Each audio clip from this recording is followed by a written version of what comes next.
Hey, welcome to the Driven to Compete channel. My name's Sean. If this is your first time on my channel, man, I really recommend you go back and you look at some of my previous videos. If you like them, hit that like button and feel free to subscribe.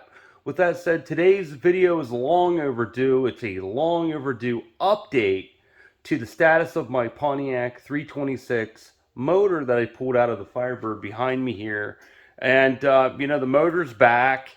And, I'm really looking forward to giving you guys an update on what I did to the motor. So let's get started with that.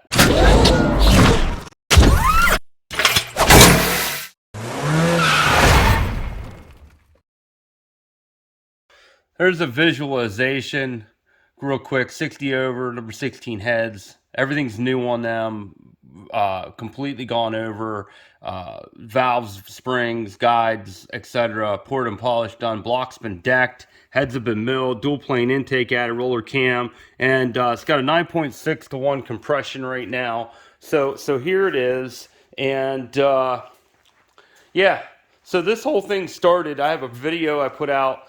Man, it's been quite a while. I don't know how many months ago even that was, but it was probably like June or July of last year, where I talked about this rabbit hole where I had popped the head gasket on the driver's side of the motor, and I thought it was going to be a simple pull the head, send them out to be, checked, maybe perhaps milled a little bit or shaved, and put the thing back together.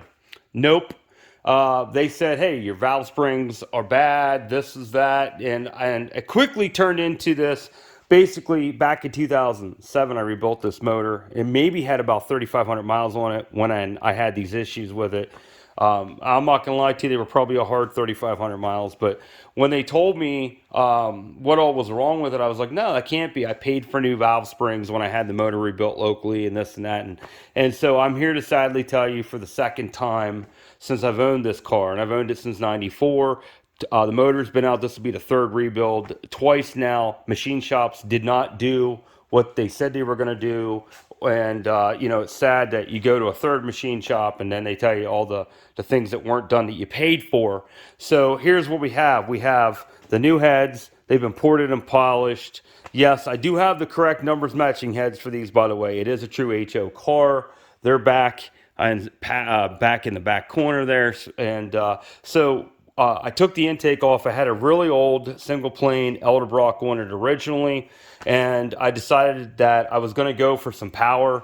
And so the motor was already bored out. They said the bore looked great at 60 over, but thank goodness the crank looked good. They said it just needed a quick polish. Everything checked out, but the heads were a mess. So the heads are new. I thought, well, I'll go this route, and while I'm at it, I'll eliminate I was running a flex fan, so I figured, man, between the flex fan, a much better, more modern intake, and I figured bringing the compression ratio up to 9.6 to 1 with the everything going on. Oh, and it's got a huge roller cam in it. Well, I'm not going to say it's huge, but for a 326, it's a pretty hefty roller cam I put in it as well. I don't have a clue what it's going to make, but if you follow me on this journey, I promise you, you're going to find out as much as I do.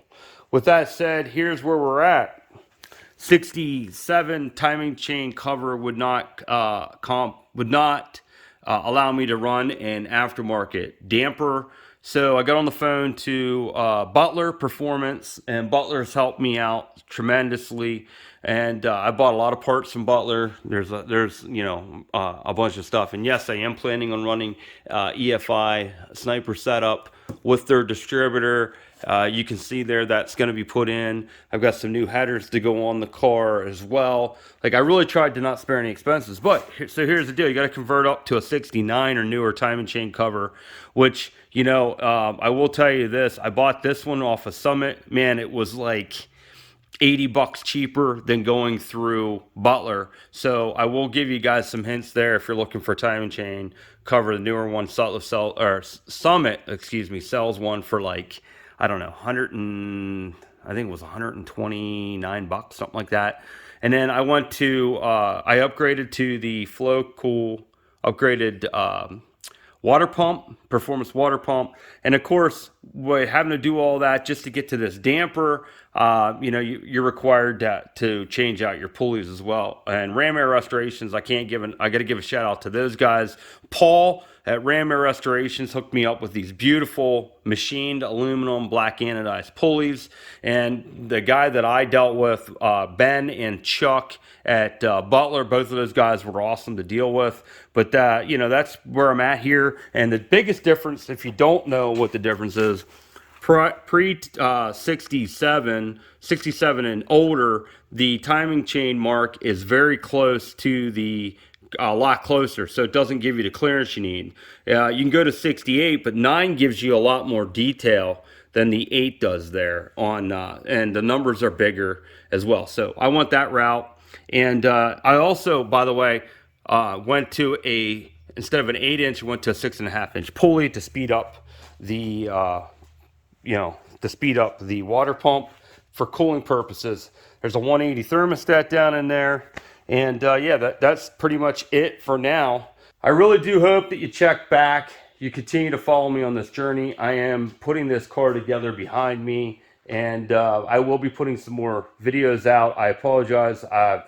COVID really hurt me on the ability to get parts. The machine shop just could not get the parts to put this motor back together.